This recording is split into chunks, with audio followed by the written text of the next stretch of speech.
Good day. Today we're gonna talk about how to get your Google Map embed code for your website. So let's go.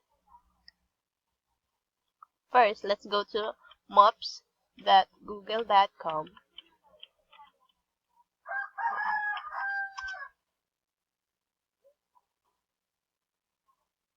Then get the place like mine, digitallovely.com.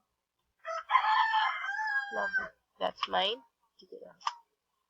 And then click here the hamburger icon and click the share or embed map and just copy this one. Oops, no. This is the share link, but if you want it for your website, click the embed map. Here you can see the map. Just copy this medium.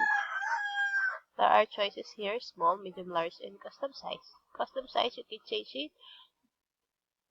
The size of the frame. Frame. And that's it. You can change it. So let's try changing it to a smaller one. 400 by 300. Let's review the actual size. That's smaller. See? See the difference? That's how it will show in your website. Just copy this one and paste it to your website. That's it, and see you next time.